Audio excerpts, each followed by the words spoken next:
กับโปโลคนหนึ่งมีค่าต่อคำว่า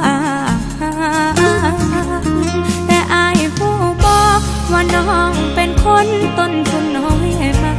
กแรงพอแค่คำว่ารักแต่แห้งอกหักบ่มีเส้นทางบ่สวยโรยด้วยความท้อปัญหาคอยเอาปืนจ่อทุกข้อหมดทางหลบหนีบ่ยานบ่ฮักแต่ยานบ่ทนน้องจนนาทีทางเดียวที่พอจะมีคิดได้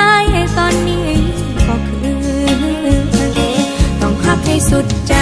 ความซื่อต้องได้หัวใจต้องสู้ต้องทำให้รู้ว่าเป็นฮักแท้พ่อแม่เชื่อเธอถ้าหากว่าฮักน้อยๆขอเจอปัญหาเล็กน้อยยันแต่อายสิปล่อยมือเพราะน้องนี่คือผู้หญิงจนโจคนธรรมดา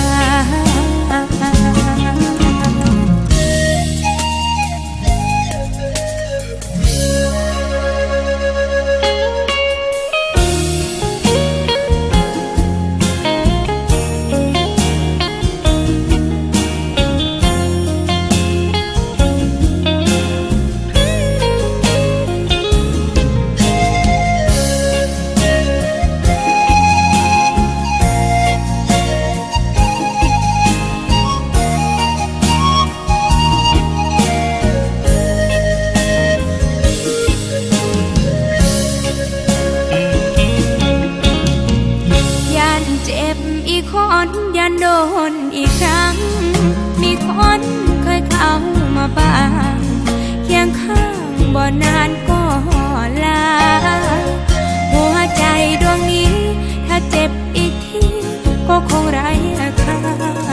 ฝากอายทบทวนหน่อยนะอย่ามาเพื่ออาจจะปล่อยมือต้องฮักให้สุดใจความซื่อต้องได้หัวใจต้องสู้